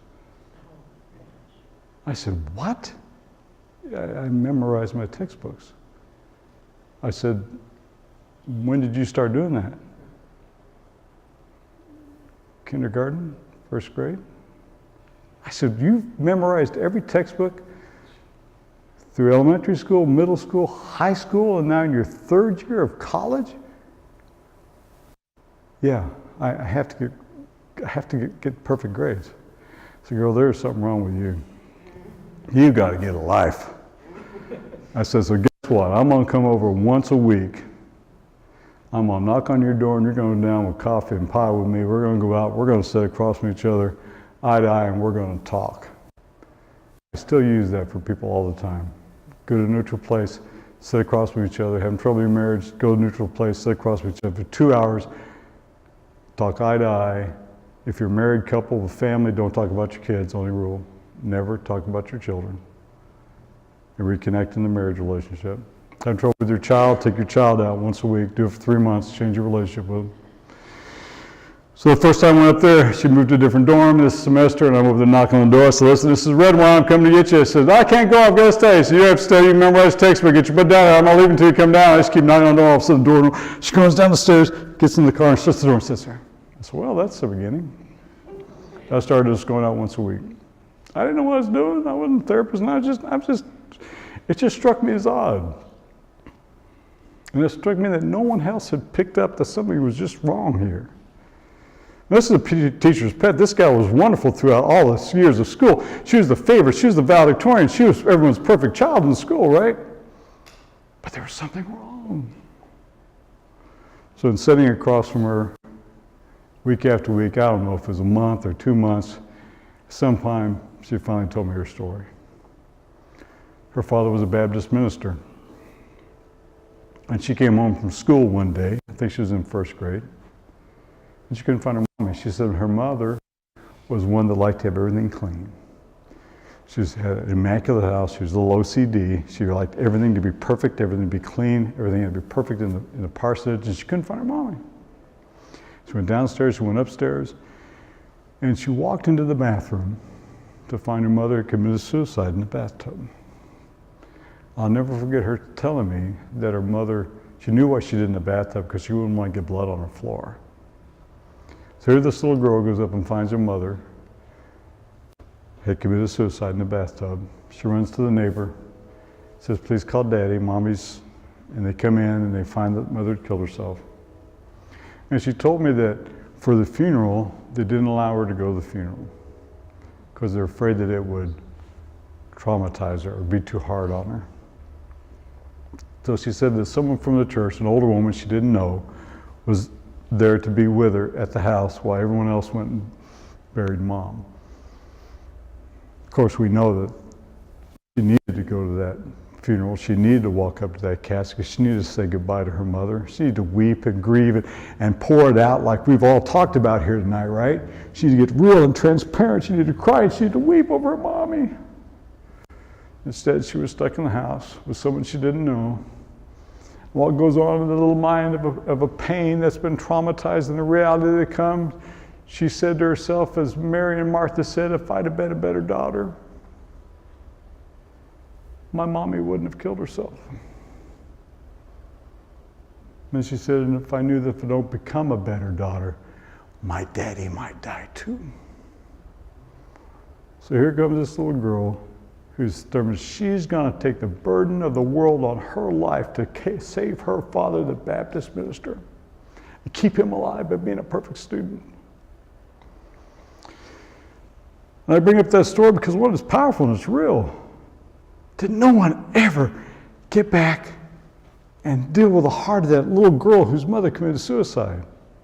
Well, that's the one whose mother committed suicide. Oh, yeah, that's the one. But did they ever talk to her? Oh, she's doing so well. Look what a great student she is. They saw it as a plus, but no one ever reached her heart. No one ever touched the soul of the young girl.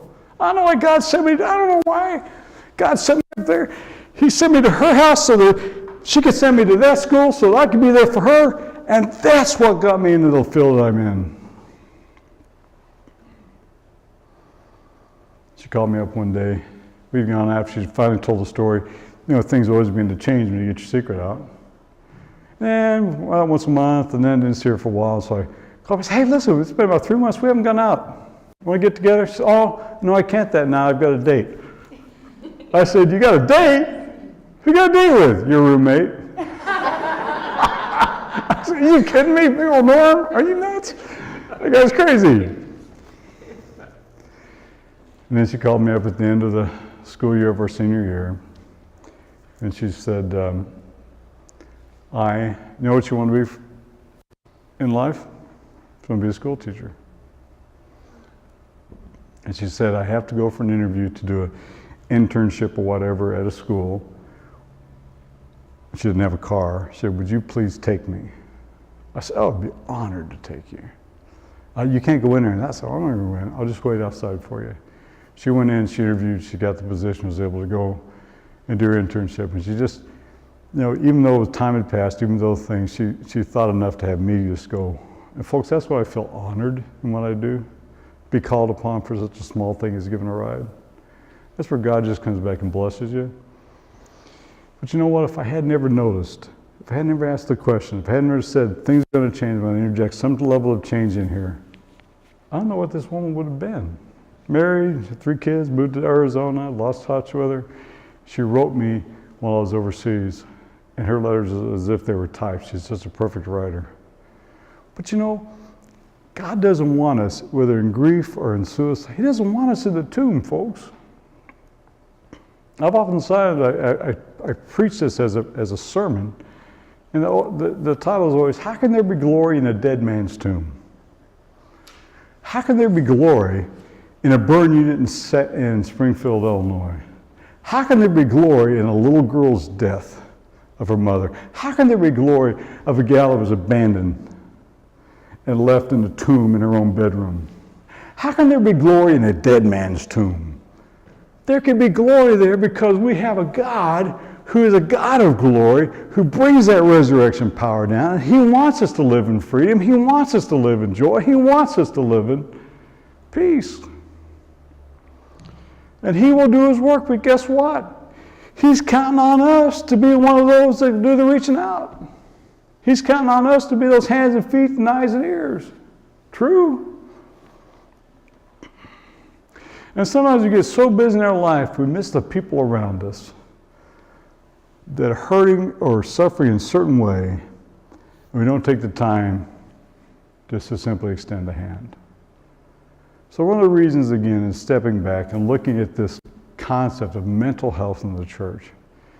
Is I didn't want to come in and feed you statistics and let you have greater knowledge. I wanted to touch your heart. And I wanted to move your mind in thinking about how can God use me to heal a world that needs His arms.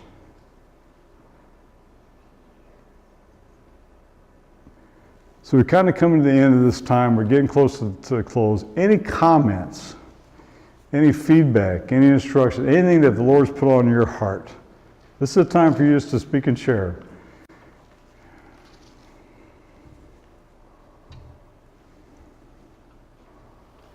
Does what you shared apply to somebody who's attempted suicide unsuccessfully and has a lot of neurological deficits because of that? Yes. That's where presence comes in. A pastor that led me to the Lord, baptized me, his daughter jumped off a bridge and tried to commit suicide on the bridge between Illinois and Kentucky, but she lived, paralyzed on one side. She couldn't use the left arm. I mean, it will be there as just a young man with her and with him. I mean, this was their only daughter, and she tried to commit suicide. He's been a minister. He and his wife, just godly people. You know, what does it mean again to come alongside with somebody? Because remember, if they live, then why did God let you live? There's so many that didn't make it. Just being able to process that sometimes through. But again, we may not think to ask that person, hey, how you doing? Can we get together? Because again, there's this stigma. We use this term stigma. How do we talk about it? How do we call somebody up? Here's a typical thing people will do. Hey, a red wine, I know about this one person. Do you think, right? But we are his hands and feet. I meant to get a table here of all kinds of resources. I've just been so swamped at work that I've just not been able to do that. But NAMI of Fort Wayne. Everybody here familiar with NAMI of Fort Wayne? They do a lot of groups to help people with mental health issues over off Lake. They do some great work there just to help families through trauma. And in Mental Health of America, there's a lot of good stuff on their side about suicide prevention. A lot of good markers out there. But you know, here at our church, we have our counselors, Melissa and Troy, that are here to counsel and be with people. We have our pastors that are always willing to step in. We also have a care ministry team led by all of us here. And we're here to minister and to come alongside, not to do therapy, but to be the hands and feet of Christ. And if there's someone you think, okay, well maybe this is what I don't feel comfortable going to visit, and then let us know on a prayer card and say, hey, this person, maybe ask the person first, hey, would you be okay if someone from our care ministry team came and visited you? But we can't get involved unless someone speaks out and says something, okay? So what else? Anyone else been impacted? There's also a stigmatism about, and people asked this before, like if someone commits suicide, does that mean they go to hell or heaven? Thank you very much for bringing that up because I meant to touch on that tonight. And we're going to deal with believers because non-believers already made the determination on their eternal life.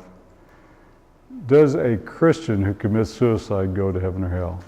I'm going to tell you my perspective. I checked this out with the pastor of the church, and I'm pretty sure I've really spent a lot of time dealing with this. The devil is a deceiver, right? How does he deceive? Up here in the mind. Have you ever been deceived and then found out that you're wrong about something? Have to go back and make it right?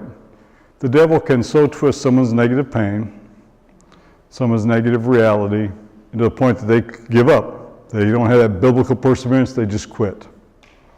And if they traumatize their own body and kill their own body, does that mean that their soul has died? No. Do not believe what I believe is a lie, that just because you're a Christian and commit suicide, you're going to hell. Absolutely not. Because what? Each man and woman must stand before the throne of God, to stand before the judgment seat, to answer for their life.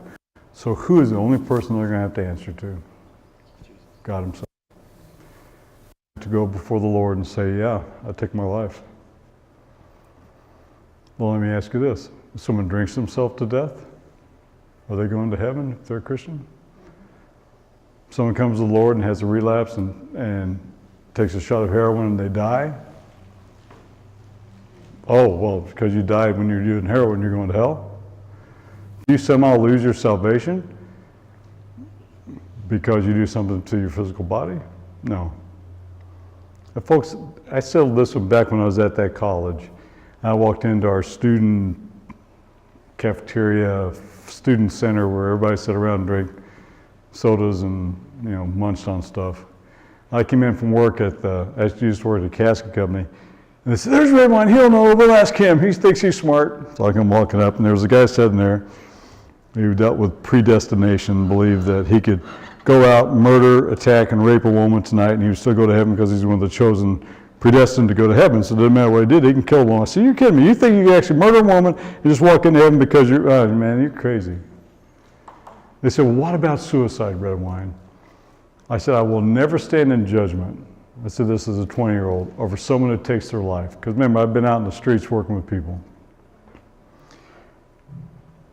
But they will stand before the good Lord. They'll pour out of their heart how the devil deceived them, twisted their mind to where they took their life. And it's up to God to make the decision. I don't think God's going to turn them away. If you had a believer's heart, you really you committed your life to Christ, you gave your heart, taking your own life isn't going to take that away. And I will put it in this perspective. This isn't original to me. We're told in the book of Ephesians to put on the armor of God. Breastplate of righteousness, belt of truth, helmet of salvation, shod your feet. I'm going to ask you a question. When do we take our armor off? Anywhere in the Bible tells us to take it off. Paul told us to put it on, but when do we take it off? Casting our crowns before Jesus. Thank you. So we go before Jesus and we're going to cast our crown down. We're going to take off that helmet of salvation. I think at that time the Lord's going to stand up and go, "Let me help you with your armor. You're going to need this anymore." He's going to unbuckle it and he's going to take it off. And the tunic we have underneath, and we're going to go, "Dang, man, I must got wounded in the back. Look at all the blood all over my tunic." He's going to say, "That's not your blood, that's mine. Come on in, let me give you a new crown. Yeah, you've been in a battle. Yeah, you've lost some. Matter of fact, it even cost your body.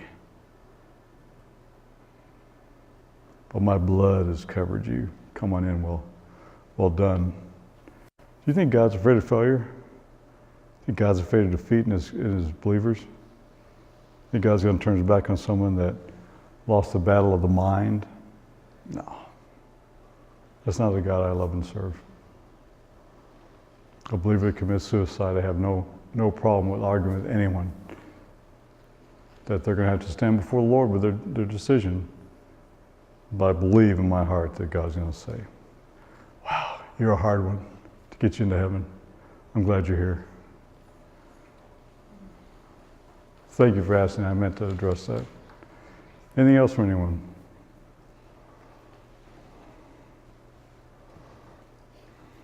Yes. I have a question. 6 years ago, my son walked into suicide, and his name was Brandon, and my two oldest grandkids were 4 and 5 at the time. They loved to play with him. And now they're 11 and 12. I've never been told how he died. Just know that he died, and they asked different times, why did he die? Do you think they should have been told or should be told? How old are they now? 11 and 12. We protect children by not being honest with them at times because we're trying to protect them. I've worked with many youth who knew their fathers committed suicide and couldn't get over the fact of why. Why did my dad commit suicide? And here's the key issue with suicide for a child, is that anything that becomes dominant in our thinking, that we sacrifice time to, we bow down to, we put energy into, we make a false god out of it. I've seen many youth make a false god out of suicide, to the point that they spend their entire life trying to figure out why dad committed suicide, and they become suicidal. Because they think about it so much. Why did you do it? What was the answer? There's no answer to it. It's like there's sometimes no symptoms before it. It's a reality. So it depends upon the child. There was one young man I worked with that struggled with that for years, and he ended up disappearing.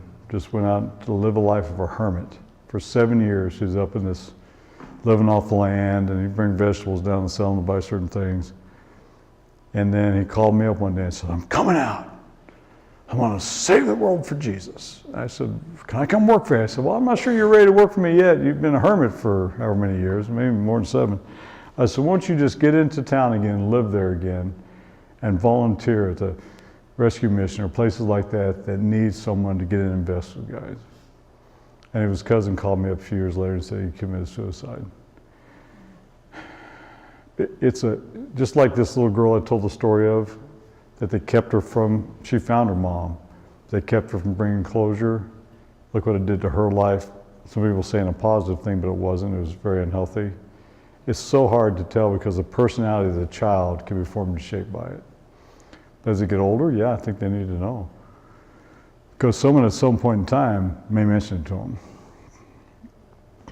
If they knew his dad, their dad, and said, well, you know, it's really a shame what happened. What did happen? No one ever told me. Oh, they never told you? Or they just mentioned offhand at some point in time they need to be aware. But in my opinion, it always has to come from the parent. After we did the training at IPFW, that Saturday, we got finished on Thursday. And that Saturday, I got a call from one of the ladies in the group saying, oh my word, the father of my kids, my grandkids just committed suicide. They were separated or divorced, whatever it is. He wasn't in the home, but my wife is going to get the kids. She's bringing them over here. What should I do? What should I do? Here I've told you I've never had a suicide. Now my former son-in-law has committed suicide. Should I tell him? I said, no. You may be grandma, but that's not your responsibility. Mom needs to tell him. I'm pretty sure mom told him that dad had taken his own life. I don't know the results of it, how they did with it, but that's something that goes out with prayer and fasting, as it talks about in the Bible. It's been this long, they know he's died. There may be a time that the mom says that there's some things I need to tell you about your father. Whenever you're ready to hear them, I can tell you, but it might be of a time that if they don't know about this stage, it might be better wait until they're a little bit older. I can't make a call on that one. You know, the personality, if you have a fragile child who's never recovered from the death of the dad, if you have a strong child, it might come out in anger. It's very hard to tell what the response is going to be. If you told me they knew ever since and they've been struggling with it, that makes sense to me. The fact that, are they doing fairly well without the knowledge? This would have been their uncle. Oh, their uncle? Yeah. Okay. Then no, if it's not their father, I wouldn't. And that's it again, you know, when do we get honest about some of our family secrets and issues in our lives? Sometimes we try to protect each other from it, but I think as they reach teens, to get up toward adulthood, it's not a problem to go ahead and tell them. I don't think it's going to harm it. Yeah, I just said your son, their father, so I'm sorry about that. But yeah. Listen, it's life. And that's a great opportunity, especially if they're teenagers, one of the highest rates of suicide that we know, especially among boys, to have that talk and say, there's something I need to let you know, your uncle committed suicide. If you ever get to the point where you're feeling helpless or hopeless, you come talk to me. Use that as a point of opening a door for them to come and speak. We got to talk that.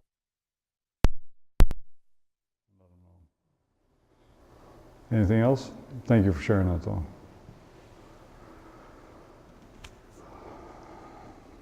Yes, ma'am.